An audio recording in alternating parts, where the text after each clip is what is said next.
We continue our algebra review by looking at properties of negatives. We recall that negative 1 squared is equal to 1, namely two minuses put together give us a plus. And now we try to generalize this rule to more general forms or more general powers, not just 2. So let's start by looking at two examples. Let's say that we have negative 1 to the 6th and negative 1 to the 7th. Trying to use this idea that negative 1 squared is 1, we're going to basically form pairs of negative 1s, and we see that if we have negative 1 to the power of 6, we're going to have 3 such pairs. Well, each such pair is negative 1 squared, and that produces a 1. So this expression becomes 1 multiplied with 1 multiplied with 1. So altogether, that gives us 1.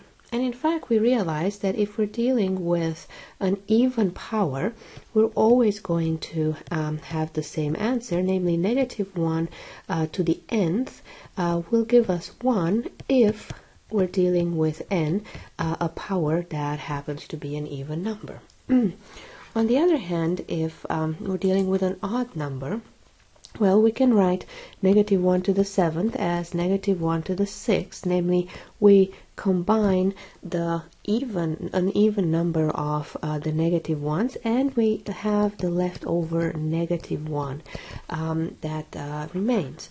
So when we put these together, because this is now an even power, we have that negative 1 to the 6th gives us a 1, and then because we started with 7 negative 1s, we have this negative 1 left over, and so negative 1 to the 7th now gives me negative 1. So we can generalize this idea by saying that now negative 1 to the nth equals to negative 1, provided that we're dealing with an odd power. So this is the rule that we deduce in this section, namely we have that negative 1 to a power is either going to be 1 or negative 1, depending if the power is even, then we get plus 1, and if n is odd, we're going to get negative 1. As an example, we look at negative 1 to the power of 1000. We certainly shouldn't try to multiply this out. We simply want to notice that 1000 is an even number. We can form 500 pairs of negative 1 multiplied with negative 1, and therefore put together all of this gives us the answer of 1. On the other hand, negative 1 to the power of 1,000,001, this gives us an odd power, and so we have this leftover negative 1, just like in the case of negative 1 to the 7th, and so the answer to this expression is going to be negative 1. We now focus our attention on the absolute value and the distance.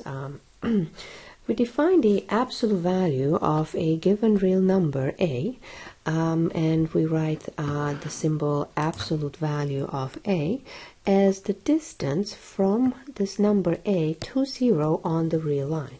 So for example, if we're dealing with the absolute value of 3, we try to measure the distance starting at 3 on the real line and up to the origin at 0, and we notice we're dealing with 3 units, so therefore the absolute value of 3 is 3. On the other hand, if we now try to focus on, say, finding the absolute value of negative 2, and we write absolute value of negative 2, we look on the real line and measure the distance from negative 2 to the origin at 0, and we notice we're dealing with 2 units, so we write 2. Therefore, the action of the absolute value is as follows. If you have a positive number to begin with, for example 5, it's not going to do anything to that number, it just leaves it alone and we get back 5. On the other hand, if we have a negative number, such as negative 4, it's going to turn it into a positive number, namely the absolute value of negative 4 is 4. It's important in calculus that we deduce the general definition of the absolute value of a number a, and we're simply going to write this as a piecewise defined function using these two cases. So the two cases are that a, the number, can be either greater than or equal to 0, or it can be less than 0.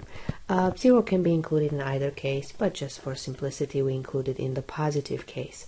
So what is the absolute value of a when a is a positive number? Well, we go back to this scenario. Absolute value of a positive number simply gives us back the positive number, so the absolute value of a is just a. On the other hand, when we're dealing with a negative number, the absolute value of a is going to be turned into a positive number. But how do we do that? Well, going back to this example, how do I turn negative 4 into a positive 4?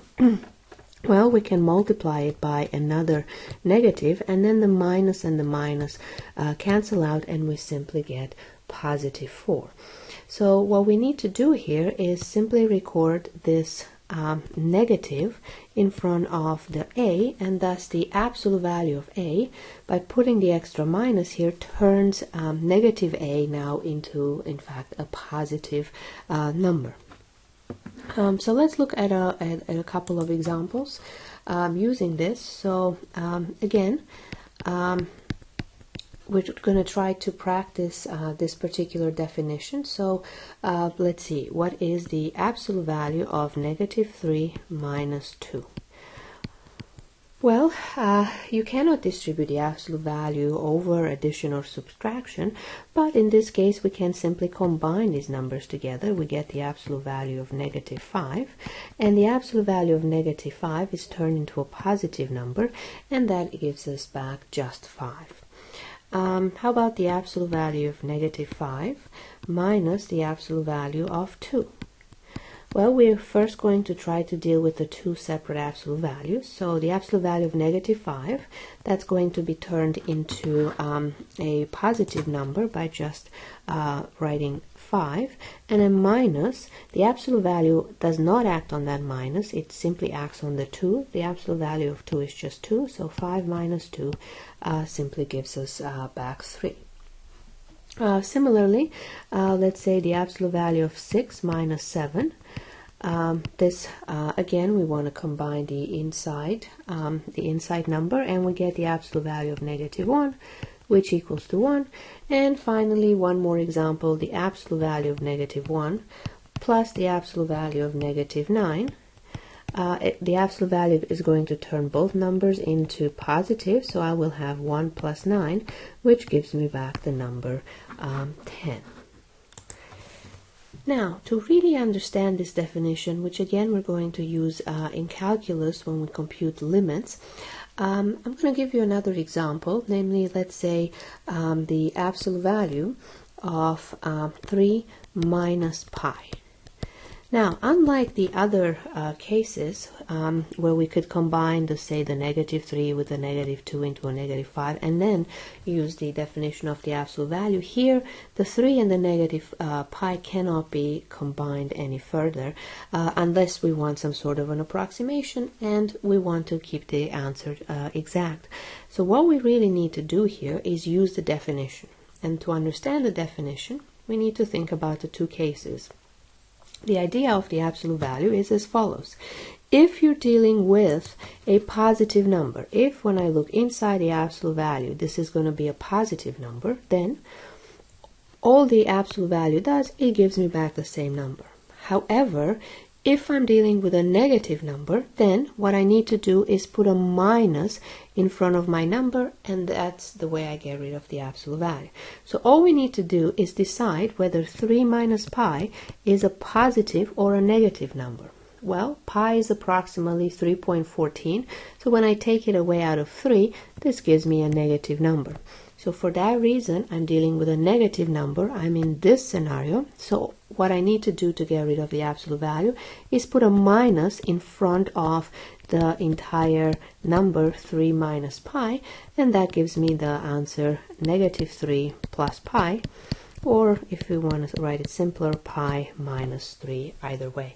What mattered here and played the crucial role was whether or not the number inside the absolute value was positive or negative.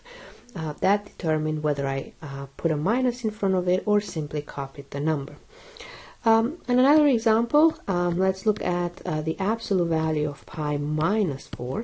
Again, the same consideration here. I cannot combine this number under the absolute value, so I need to decide how to simplify the expression using the definition of the absolute value. The question now, again, am I in case 1 where the number is positive or in case 2 where the number is negative? Well, in this scenario, pi minus 4, I'm dealing here with 3.14 minus approximately 4. Again, I'm dealing with a negative number. So all I need to do, I'm in case 2 again, is put a minus in front of the number. And that's what the absolute value turns into, negative pi plus 4, or in this case, pi minus 4. A final example along these lines, let's see what happens in this scenario. Let's say I have the absolute value of pi minus 3. In this case, pi minus 3 is going to be a positive number because pi is approximately 3.14 and hence bigger than 3. So I am in the first case of the definition where I simply copy the number. So the absolute value of pi minus 3, given that this is a positive number, simply gives me back pi minus 3. This is already a positive number. Let's quickly review also the properties of the absolute value that will always come in handy. First, let's notice that anything coming out of the absolute value, whether you plug in a positive or a negative number, whether I have the absolute value of 3, which is 3, or the absolute value of negative 2, which gives me 2, and in both cases, the 3 and the 2 are positive. So anything coming out of an absolute value will always be positive. Another property that's very useful is to notice that the absolute value of negative 3 is going to be the same as the absolute value of 3, namely in both cases the answer simply turns into 3. So whether I plug in negative a or a, I will always get the absolute value of that, namely the positive root of it, just the 3. Finally, we can distribute the absolute value over the operation of multiplication and division. However, we simply cannot do this over addition or multiplication.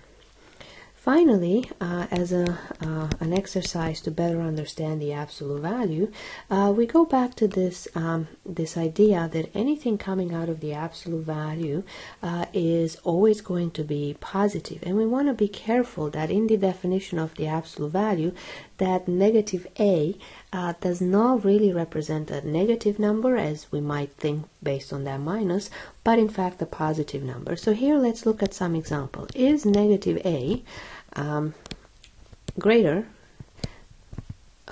or less than 0 in the following cases? So let me give you an example where if we pick a to say be 3, then we obtain that negative a is in fact negative 3, so this is in fact a negative number. So this will in fact generalize. If we're dealing with a positive number, putting a minus in front of it will make it negative. However, we want to be careful. If I am dealing with in a negative number, say negative 7, negative a, in this case, I put an extra minus in front of the negative 7, and that turns it into a positive number. So the negative a in this scenario is in fact a positive number. So remember, in the definition of the absolute value, when we had the absolute value of a was either if a was greater than or equal to 0, and negative a if a was less than 0. This negative a here is not a negative number. In fact, it is positive. Remember, anything coming out of the absolute value will always be positive. So be careful when you see expressions like this, because a can take both positive and negative values. you don't really get that you're always less than 0. When a is in fact a negative number, you will get that negative a is positive.